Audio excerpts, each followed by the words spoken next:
Top 5 defense in the country in 2022. Top 10 finishes against the run, top 20 against the pass. Strong across the board for Michigan in regards to the defensive side of the ball. What do we have for 2023? We got Justin Rowe on the line, Blue by 90, Wolverine Plus. Catch all of his work right there. Justin joins us on a regular basis, and we always appreciate it. Justin, what's going on? Not much. Things are good. Spring ball is happening here in Ann Arbor. So I know the boys were happy to get the pads back on. We're not totally used to it yet, I don't think, in Ann Arbor, but that quick turnaround from college football playoff to spring ball, it feels like, especially for those guys, they don't get much of a break there.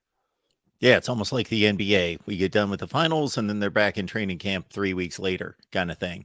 Absolutely. And I'm sure people ping you all the time once spring practice starts. What happened today?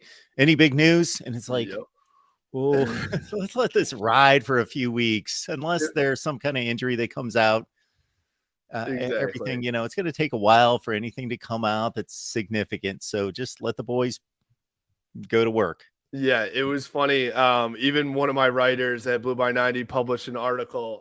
It was after day one of training camp or spring camp. And, Cam Calhoun, who's a early enrollee corner, had a pick 6 or something. And it's like, young guy is already showing off his skills. And it was like, all right, I like him. He's going to be a really good player for Michigan, but it was one play, but it's that is like the classic overreactions in spring camp is that's what we're here for, right? That's what we want to be. We want to know that every, new guy on the roster is going to be the greatest guy that's ever been, in college football. And that's why college football fans are the best. Yeah, we don't know if he made some incredible read on the ball that showed some kind of great development, or some QB made an overthrow and the ball hit him right in the chest. Right, or we have no idea. At the line and he caught it. Nobody knows. But between that and honestly, the combine going on right now, it's fun to see all the former Wolverines going there. Jake Moody and Brad Robbins are there. Luke Schoonmaker walking in with Bryce Young yesterday was pretty cool to see those guys on the same plane. And there's just, there's a lot, even though Michigan obviously has a ton returning, and we'll talk about them in a second. I mean, they've got some good guys in that NFL draft coming out here soon too. Yeah, a lot of college football fans, and it's up to everybody's individual choice, are really locked in on the NFL success of their team and their players, and other people are like, once they walk off campus, I don't really care. Let's move on to the next thing. But it's incredibly important for the image of the program and what people perceive as, okay, these people are NFL ready. They're developing NFL players there. You bring up the NFL Combine. I always am fascinated by watching all the drills and so forth and so on. Anyone in particular that you think it's an important weekend for? Yeah, I do think that the two corners, Jamon Green and DJ Turner, probably they could have come back if they wanted to. I wouldn't say they were absolute locks to go to the draft. And so I think they still have a little bit to prove, although they prove themselves on, at Michigan. But I think just with their size and with some stuff, they could have a really big weekend. Mozzie Smith actually was a no-show at media yesterday. So I'm not exactly sure what was going on there. But I think he's still got a little bit to prove. And then Luke Schoonmaker, I've talked to him behind the scenes.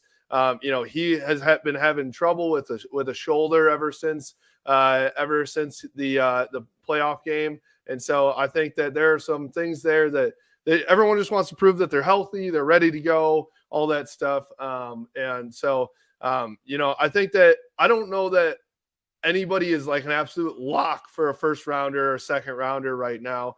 I think this week could either solidify some guys from Michigan into that spot or, maybe drop them down. Justin, you talk about and bring up Mozzie Smith. Mike Morris also missing from the defensive front. We had that narrative this time last year. Okay, Aiden Hutchinson, talk about NFL success over the back half of his rookie season. David Ajabo moving on to the next level. How do you replace that kind of production? They actually had more sacks as a group on defense last year. Now we go into another season of change.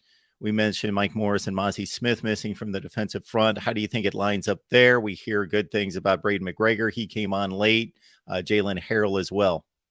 Yeah, I really like those guys, and you hit the nail on the head. Everyone was like, "How do you replace Hutch? How do you replace Ajabo?" And then they did it with not really, but kind of by committee. It was more of a team effort, I thought, this year, and I think that helped them because it wasn't like, all right, if we just double team Aiden Hutchinson, they aren't gonna get to the quarterback. It was everybody coming from each side, and so I really like that, and I expect it to be very similar here in 2023. I really like Braden McGregor. I think he is primed up for a breakout year for him in his senior season. And then Jalen Harrell has been really solid. He's kind of been, I would say, an unsung hero for Michigan. He doesn't get a bunch of the love because there's been, a lot more, I would say, stars on that defensive line throughout his career. But he has been really, really solid and put up some good numbers, as you're showing right there in his career. And then what you do is you add a sophomore in Derek Moore,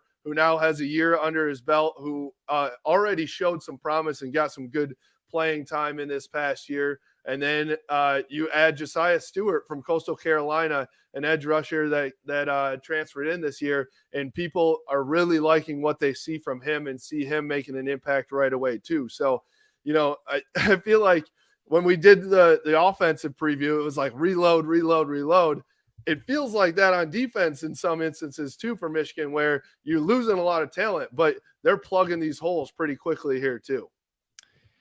Absolutely, they are. And the defensive front has obviously been the number one component in the rush defense and how strong it's been here the last few seasons.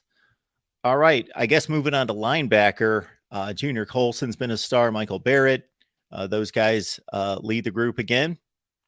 Yeah, and honestly, I'd like to touch on the interior D line too before we move on, because we Absolutely. just were on the edges. But that interior D line for Michigan is so important.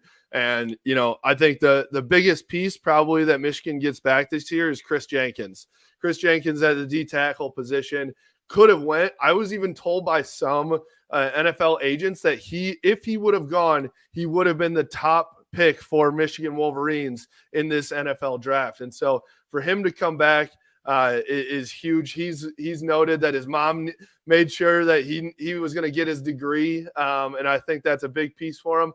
But honestly, even since that December 31st bowl game, in these last 2 months, he has put on a ton of weight. He's beefed up. He is a giant, and I think he's going to be huge. And then alongside him, Mason Graham, who came on so strong as a freshman, and nobody really expected that. All of a sudden, he's back, and he is huge as well. There was a video that surfaced of him dunking, and so for a guy of his size to be out there dunking is pretty impressive. So that interior, and then Kenneth Grant's a sophomore as well, who got a little run. He's a big boy. Rayshon Benny, that rotation in there. It's going to be a lot of young guys, and then Chris Jenkins leading the way. Talking Michigan defense, the guys are at spring practice, and we got Justin Rowe on the line from Wolverine Plus, Blue by 90. Check out the podcast, and you guys are producing that how often during the off season? Yeah, we'll go for once a week probably during the off season, maybe a couple more just during spring as stuff comes out. But trying to get you guys all the good stuff here. Absolutely.